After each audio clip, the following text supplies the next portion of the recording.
Well, today, Governor Walz appointed Shireen Gandhi as the permanent commissioner of DHS. Well, this move by Governor Walz today is essentially a vote of confidence in Shireen Gandhi as the head of DHS. That I gotta be honest with you, she instills confidence in me.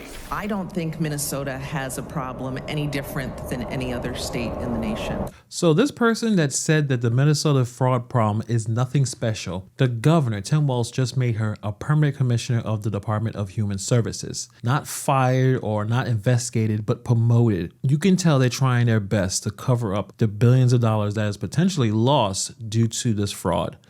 Let's get into it. What I'm about to show you is one of the most bizarre cases of institutional cover-up and reward for failure I have ever covered on this channel. And we're talking about the Minnesota Department of Human Services, the same agency that oversaw Feeding Our Future. I'm sure you remember that, the same agency that tied to millions of dollars in Medicaid fraud. Governor Tim Walz officially appointed this person by the name of Shireen Gandhi as the permanent commissioner of that department. She's not a temporary commissioner, she's not an acting commissioner, she is the permanent one. This appointment is an insult to every single taxpayer in Minnesota. Stick with me while I explain all this. Now, before we get into why this appointment is completely outrageous, let me give you the background on who Shireen Gandhi is, because context is everything. Gandhi has been at the Minnesota Department of Human Services since 2017. Before becoming acting commissioner, she was a deputy commissioner overseeing budget and financial operations. So you heard me, budget and financial operations. That means while hundreds of millions of dollars were being looted from Medicaid programs, from housing programs, autism care programs, child nutrition programs, she was the person responsible for the financial oversight.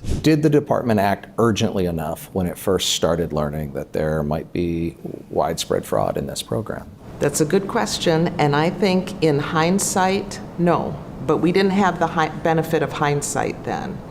If we knew then what we know now, we would have been acting a lot faster. She admits that they didn't understand the complexity of the fraud. Then she's going to tell us that Minnesota isn't different from any other state. Why does Minnesota have a human services fraud problem at this scale? Commissioner.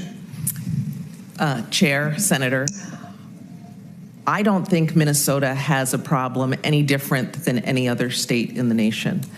People, if you have humans, you have fraud. Fraud is something that is done because there's the opportunity to commit fraud.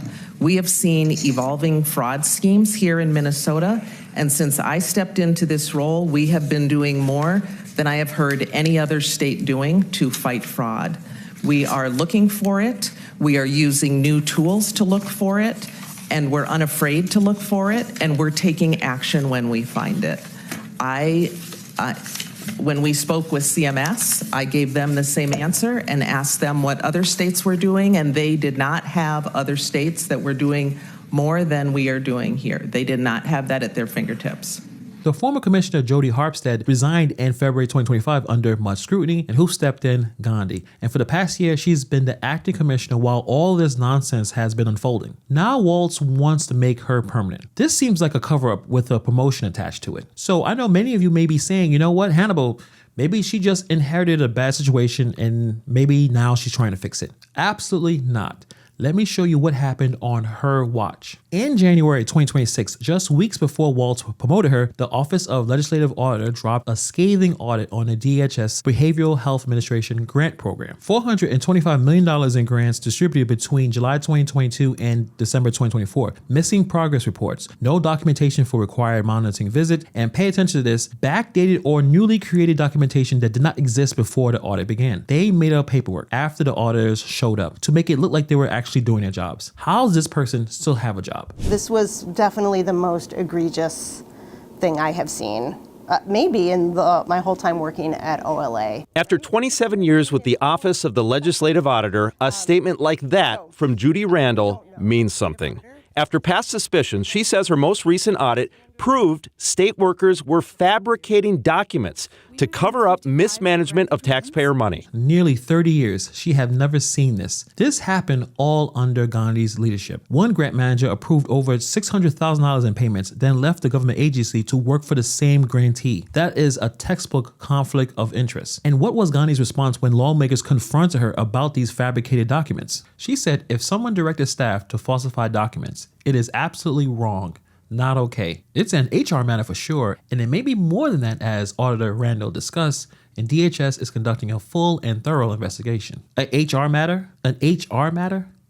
Ma'am, the nonpartisan auditor said this was a criminal matter, and you're talking about HR. Now, I want to go back to the Care 11 interview because Gandhi actually told on herself in a very important way, and I don't think people are paying enough attention to this. So yes, when a program is increasing over what's forecasted, it is a red flag, and we do need to be looking closer into it. The temporary commissioner told us one of the biggest changes she's instituted is immediately stopping payment when the department receives a credible allegation of fraud, instead of waiting months and even years for an investigation to be completed. So it's a change in practice. It sounds like it's a massive swing in practice. Yes, 180 degrees. A 180-degree change in practice on stopping fraud. So what was the previous practice? You were letting fraud just ride? You were paying first and then investigating later? Or sometimes not investigating at all? And here's the kicker. DHS only gave Care 11 reporters 15 minutes to interview Gandhi, and the staff cut off the interview before all questions were answered. We had far more questions than we could possibly get to before DHS staff told us our 15 minutes were up. Looked at it. We gotta wrap. 15 minutes for a department with over $25 billion in budget. That's the transparency that we're getting here. What makes this more infuriating is that the document fabrication wasn't an isolated incident. It was a documented pattern of retaliation against people who tried to blow the whistle. Whistleblowers told the committee that they face constant fear of retaliation. A former compliance specialist stated that DHS employees who reported fraud faced significant pushback. In 2019, employees who alerted DHS officials to illegal contracting practices were escorted out of the building, walked out for doing their jobs, for trying to stop fraud. A new state report found that DHS leadership told employees to operate with a 70% compassion and 30% compliance mindset, which the state's own program integrity director called misguiding, saying that it just created a significant opening for fraud. 70% compassion? 30% compliance? You're just giving money away. No wonder so many people came to Minnesota to defraud them. 70% compassion? That's outrageous. And while all this fraud was happening, while documents were being fabricated and being made up, while whistleblowers were being retaliated against, DHS under Gandhi's leadership launched a fact-check webpage to dispute the idea that Minnesota even has a fraud problem. They used taxpayer money to run PR against the fraud story while the fraud was happening. So on February 23rd, 2026, with all this on the table, Walz holds a press conference and says, But Walz says he's satisfied with her work to reform the department, including appointing a new inspector general within the agency and increasing oversight of high-risk Medicaid programs. I gotta be honest with you, she instills confidence in me. She takes on, this is the hardest job in Minnesota right now. She took it on. She could have retired and was going to retire. She chose not to.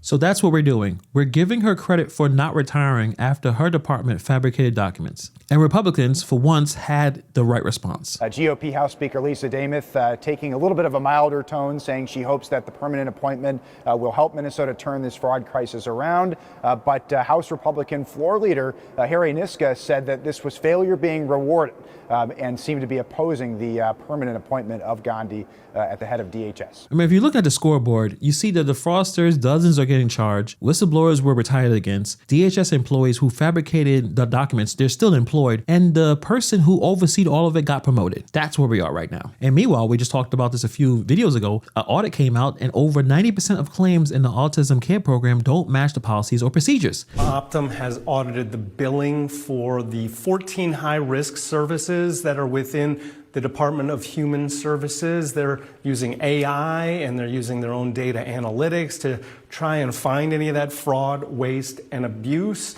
And they did find soft spots in all 14 programs, but especially in the one that includes autism services. Their data analytics there flagged 90% of the claims as having potential problems. Here's what this tells you about how they operate in Minnesota, and frankly, how they operate in a lot of these agencies across the country. The fraud doesn't happen despite the leadership. It seems like it's happening because of the leadership. Because when you promote the person that oversaw all this, you're sending a message to everyone underneath her. There's no consequences. Keep moving as if nothing happened. Tim Walz is not running for re-election. His political career has been destroyed. And his last act in office might be cementing the person who ran the most fraudulent department in Minnesota history as its permanent head. This is completely outrageous. This was a move to try to cover up as much fraud as possible. There is no other way. Any other person who oversaw this kind of mess would be fired a long time ago. Why is she still there? Maybe because she's there to try to clean up Walz's mess. I'm gonna keep an eye on this, but if you got any receipts coming out of Minnesota, documents, tips, anything, you know where to find me. You email me or my IG at Hannibal is Hungry. Appreciate everyone's support on this channel. Thank you for taking time to watch this video, and I'll see you guys in the next video.